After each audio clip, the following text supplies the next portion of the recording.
My name is Miss Sonia Herbert, and I am a nursing manager for clinical training and development at Vidyanta Medical Simulation Center, India.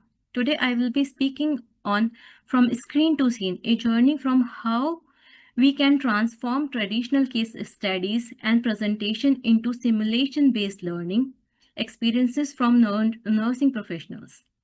The aim of this presentation is to highlight how simulation bridges the gap between theoretical knowledge and real-life clinical practice.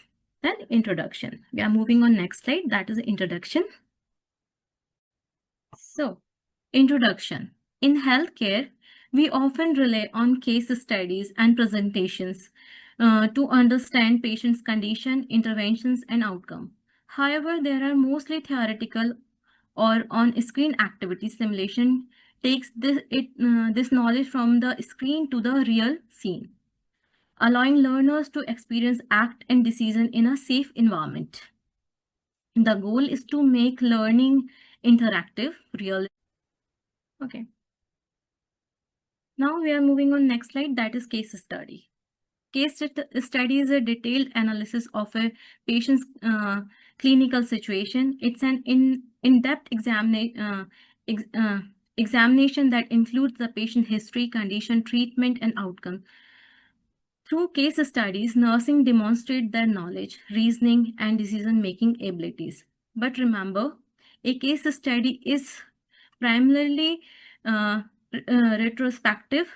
It describes what happened. It doesn't allow the learner to practice what to do in real time. For example, a case study on patient with diabetic ketoacidosis might explain how the nurse assess symptoms, monitor blood sugar, and initiate insulin therapy, but the learner only reads or discuss it, not experiences it. Right? Then we are moving on next slide, that is case presentation.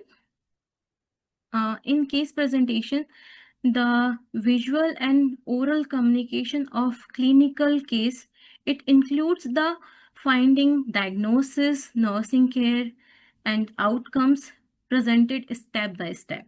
The nurse explains the rationale behind every intervention. For instance, why a particular drug was given and how complication was managed. Presentations are great for sharing knowledge and reflecting on practice, but they are still passive learning method. Learners watch and listen rather than do. Then advantages and disadvantages of case study and presentation. So both methods have clear advantages and disadvantages.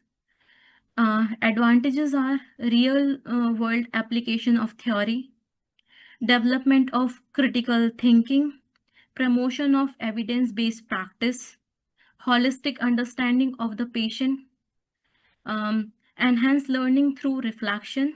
However, disadvantages are limited generalizability.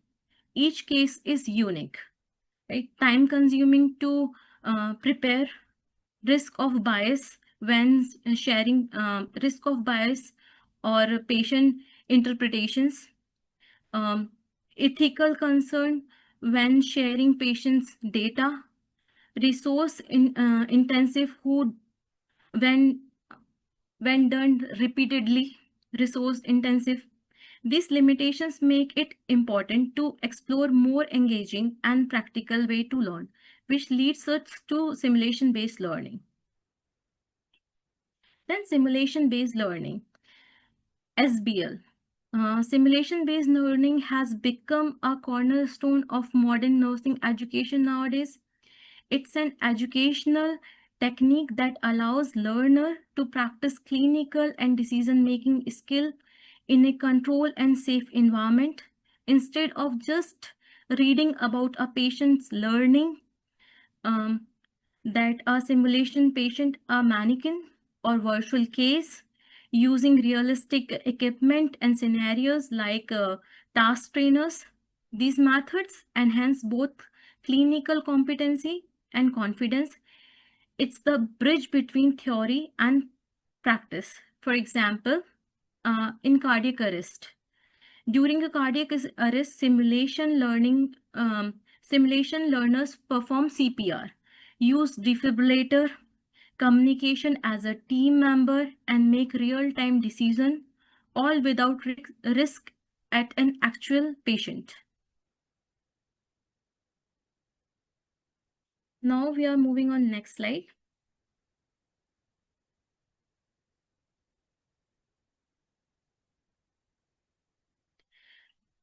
So this is transforming case study and presentation into simulation.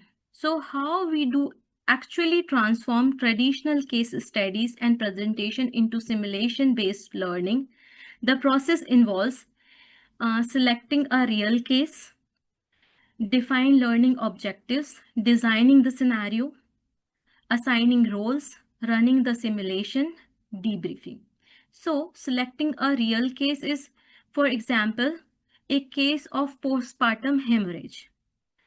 Defining learning objectives like such as assigning bleeding, assessing bleeding, managing shock, and teamwork. Then designing the scenario, creating a patient chart, vital signs, lab results, and possible complications. Then assessing role. Signing roles may be doctor, nurse, relative, or observer. Debriefing on what went well, what didn't, and what could be improved. This transformation turns passive learning and active hands-on learning. Then why it's important? So first of all, patient safety. There are three main pillars that highlight the importance of transformation to simulation-based learning. First is patient safety. Second is learner no voice to expert. Then third is curriculum.